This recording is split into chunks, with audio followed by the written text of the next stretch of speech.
Welcome back to Wealth Mavericks, the podcast where we help doctors unlock the secrets to generational wealth. And today we're talking about why your CPA sucks and you already know it.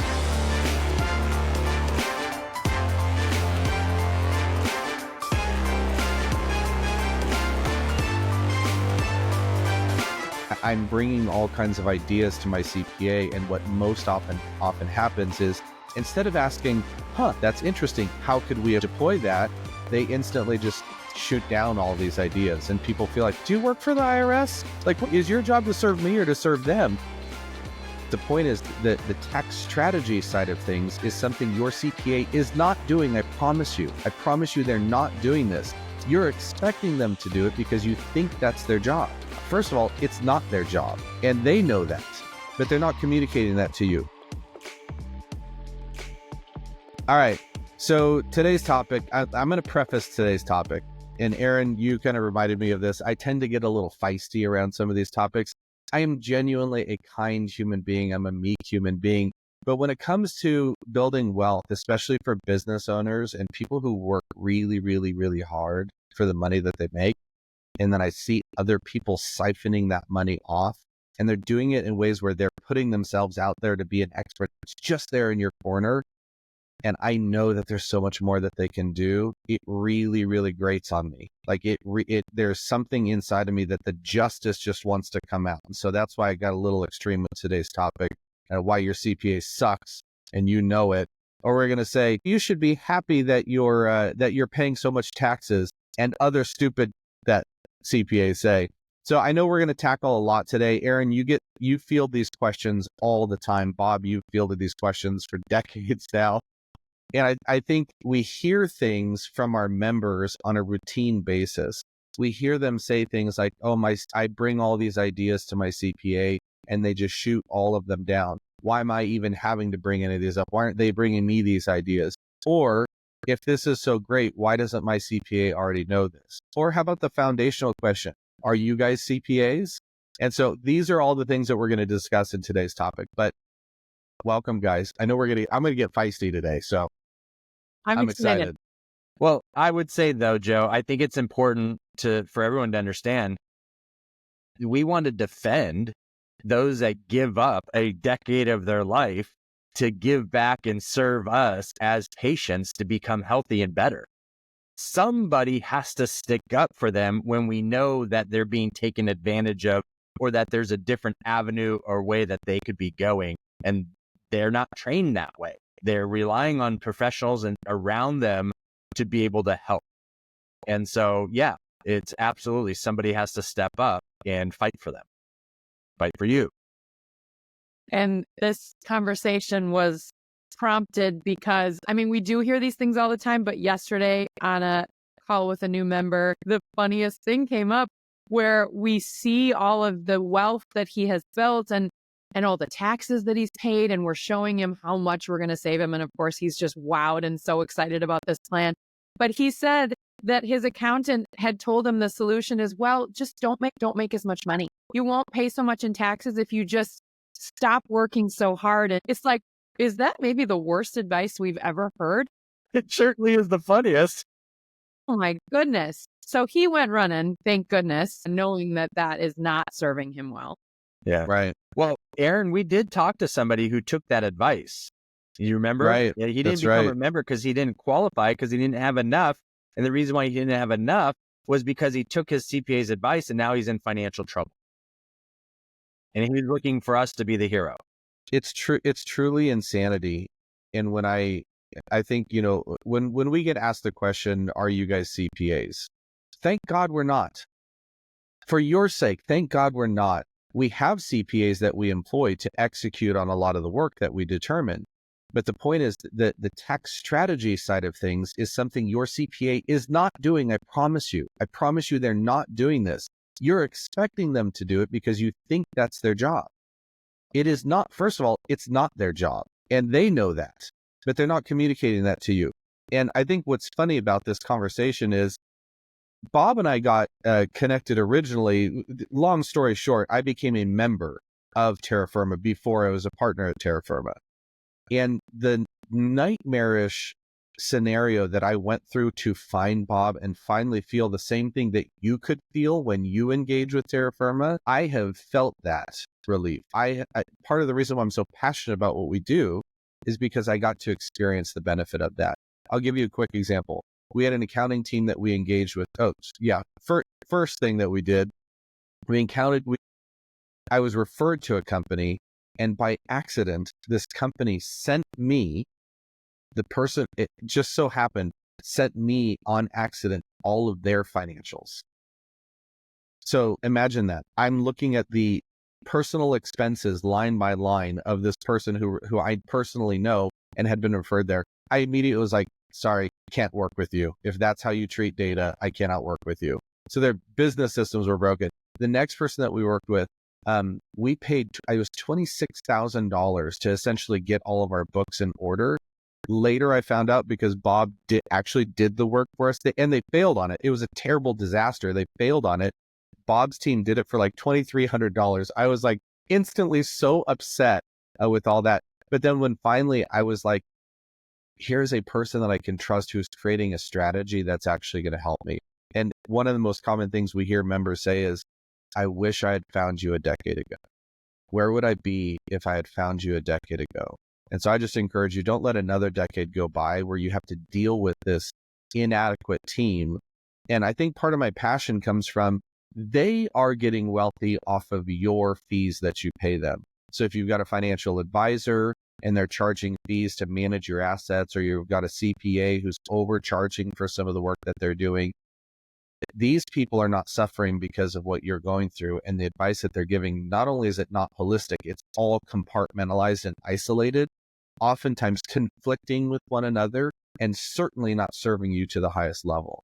So, and I don't think it's malicious. So just so that I will be clear, many of these people are lovely people. They just don't know.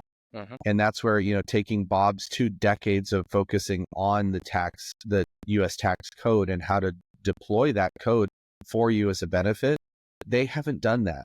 And candidly, shame on them. Shame on them for not doing that, yet putting themselves out there as your tax person. Yeah. Well, and I'd like to throw in there is not just the tax code, it's the various assets that we all have. I hold certifications and licenses in areas that I need to have these conversations with our members, just like all the people that our members have hired previously before they come to us. It's really important because my philosophy was, believe there's a better way. If our member situation was true and was what was supposed to be, then all these billionaires and wealthy multimillionaires would be all complaining about taxes too. But they're not. It's the opposite. We're all complaining that they're not complaining about taxes. Right.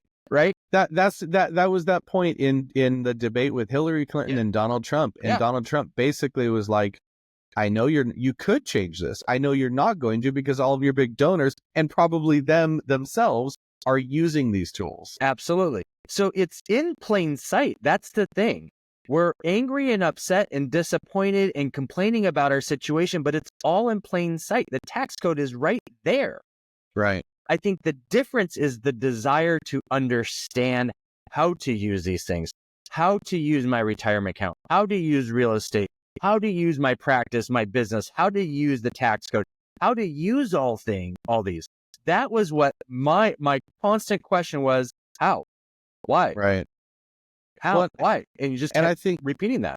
If we go backwards, so how does a CPA get to this place in their career where they're doing taxes, they're helping with preparation and filing and all that kind of work, they're doing accounting, and yet don't know all of this?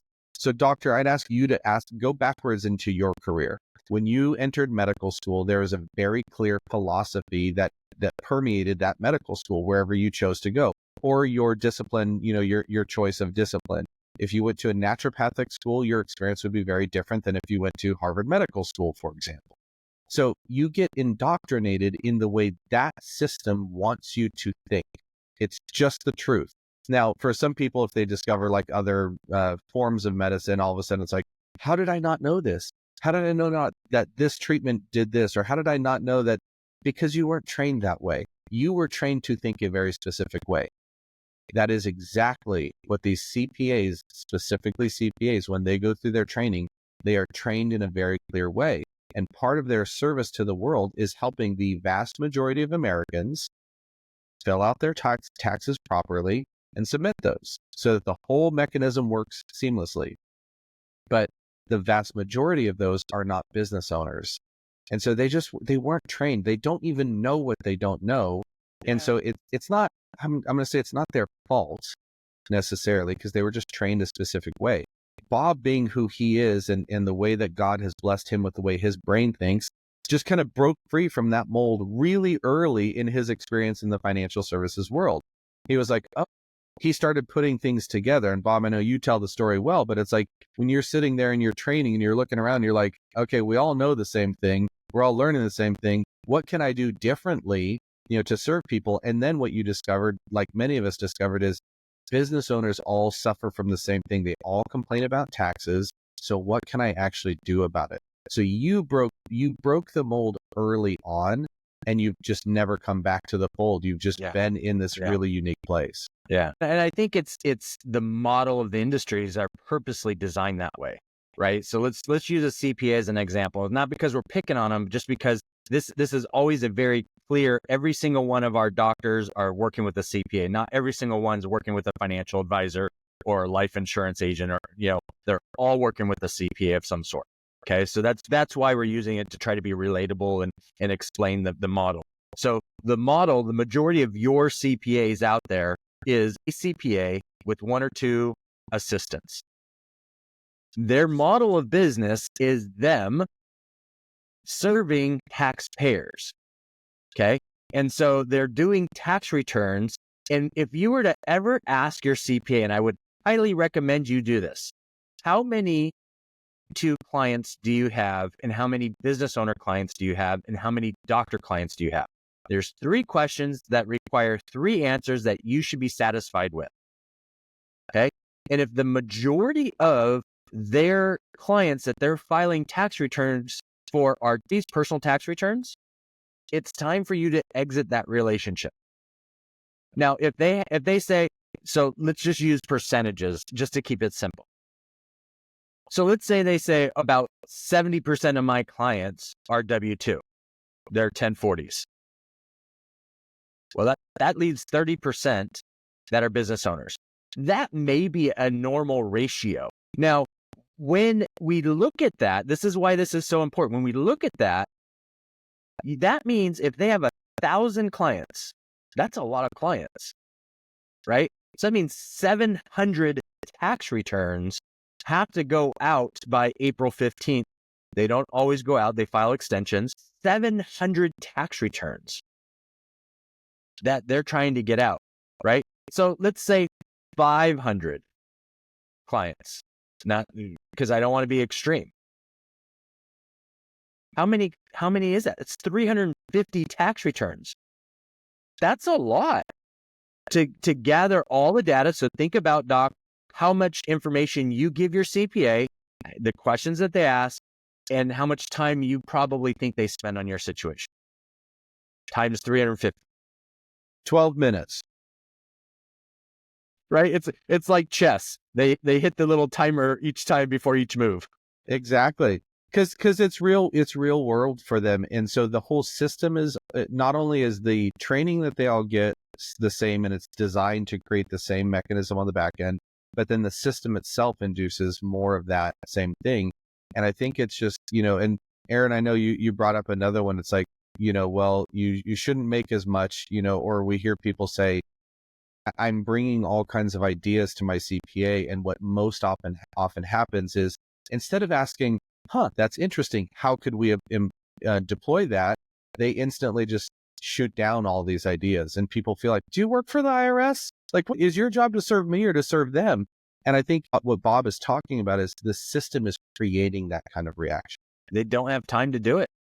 Or they're exhausted because they're still recuperating from the change in laws in the tax code.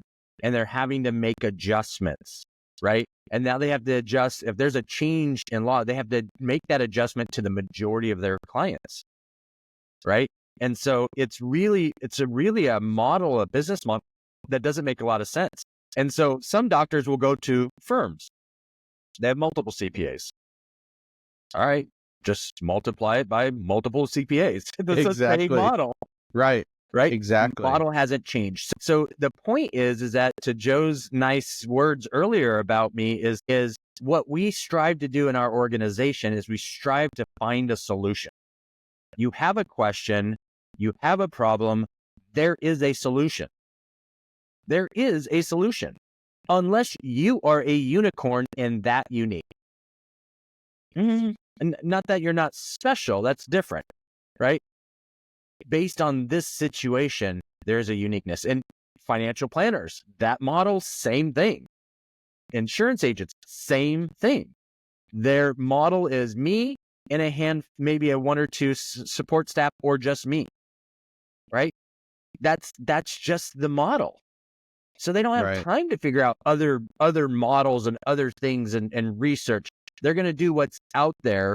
That's the easiest thing to do, because they got to put food on their table too. Not that that's their primary focus, but at the end of the day, we've invested a lot of time, a lot of money, a lot of energy in infrastructure to be able to make your life 100% easy, so you can thrive as an individual, as a father, as a husband, as a physician, in those things, and allow ourselves to deal with the complicated and do all those other things that you've never been trained to do. Great. Oh, what do we tell people who they're frustrated with their CPA? What's interesting to me, and this is kind of going a different direction, but we talk to so many of these people. They come to us, they express their frustration. We tell them how we work, and literally in black and white, how much money we're going to save them in taxes. Mm-hmm. And yet, those quick decision makers, we love those. Actually, we just signed one this week who I talked to him 2.5 months ago. He came back. I know we're going to have more and more of those, but it's like all of these members we've signed the last few months, and not all, most have been like, yep, I love it. Let's do it. But then there's so many more who drag their feet. And I wonder why that is. It's because they're uncomfortable. Change is not the most welcome thing. There's also, think of the real world implications. They've got a relationship with their CPA. It's kind of a pain to change, like providers like this, like in the financial world. And so there's already that level of resistance. But then the other thing is like the awkward conversation that you have to have. I'm firing you, right? We've talked about that in another episode. Hire fast, fire fast. Mm-hmm. It's like we subject ourselves to the same thing. Hire us, make the decision. If we're not doing what we say we're going to do, fire us. In our case, we actually give a money back guarantee, so it doesn't even cost you anything to do that. Yeah. So I think that is part of the resistance. Is I have a standing relationship. Change is uncomfortable. Change in the financial world complicates that even more. And so then they do go back to that which is comfortable. Hey, I just heard these guys say all this stuff. And that's what's so ironic. They'll come on and they'll whine and complain about their current team, and then we'll give them the advice, and then they'll go back to that team that they were whining and complaining about to seek advice on our guidance. Yeah. It's like, so I just think it's a natural human tendency. And that's why we have our fire your CPA letter. Like, do you guys remember Johnson & Johnson, like the company Johnson & Johnson? Remember the baby shampoo, No More Tears? Yeah. We can help you with that. We'll help you fire your team. No more tears, right? So you don't need to offend them. And by the way, candidly, when you fire them, they're fine with that. Like, I know it feels like a lot to you. They don't care. Yeah. Sorry. Yeah. Well, and I think here's the other thing that we need to understand, because you hear us talk about saving taxes. And I want to preface it in this episode is that the taxes are a result of the assets you already have. All we're doing is employing our expertise in assets, whether it's your 401k, real estate, business, income, whatever it is. We're deploying and restructuring the assets you already have based on how the IRS says to do it to result a lower tax rate. So that's why when we get people to say or question, well, will this create an audit? Well, not if we're doing what the IRS tells us to do. Right now, you're not. And you're not on this special wall in the IRS building that has you on this gold star wall because you're paying an X amount of taxes and you're getting thank you notes and a Christmas card and a birthday card, right? You're not getting that. They're going to always expect people to overpay taxes because they already expect their partners, meaning CPAs, tax preparers, and you not to do the homework that they're telling you what to do.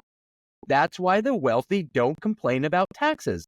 They're willing to do that extra work. Is their rate of return on their first dollar? Then they deploy or redeploy those dollars into other assets, rinse and repeat. So I want to make sure that's clear. It's not we're just going in the tax code and saying we're deducting the home office. We're deducting your car. You have a fleet of 10 cars and it's just you. We're not doing those normal strategies that a CPA will do because that's not what's going to save you money on taxes. That's not what the tax code is telling you you can do above and beyond that basic little area. That's tax 101. They have to know that to be able to file a tax return. They have to know that stuff. So I just wanted to clarify that because we do talk about how much we save people on taxes, or we do say they're shocked by it, and it's not because we're doing anything unique. We're just actually using the tax code that is there. Yes. We're helping you leverage what's already there that your accountant just isn't aware of because it's not their job.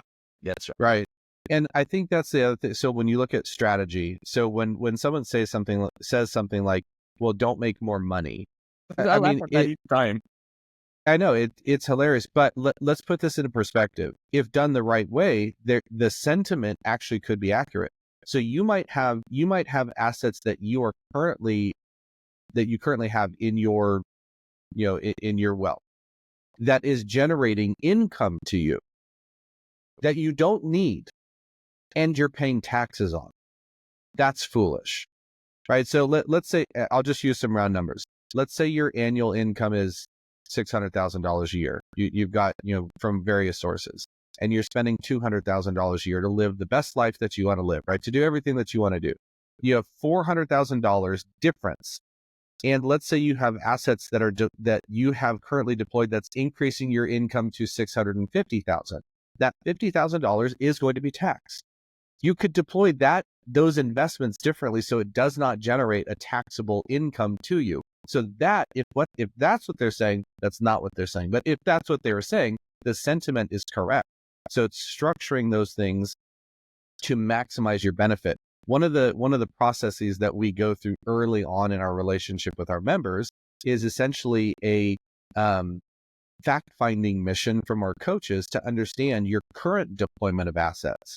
So why was this created? What's the goal? What's the outcome that you're looking for? And we get about 3 assets in most of the time, and eventually people just go, yeah, I just don't have a plan for any of this. I mean, that's the truth, right? So it's this hodgepodge of advice, it's hodgepodge of assets that have been collected over your career that you really don't have a strategy around. So it's just time out. Stop doing the same thing over and over, expecting a different result. It's time to get smart about how you're doing these things. Don't wait another day. I implore of you, stop the madness. If it's not us, find somebody who can help you with this. We would love to be that team to help you. Yeah. We understand change is hard, but we have made it as simple as possible, and we handle as much as possible for you.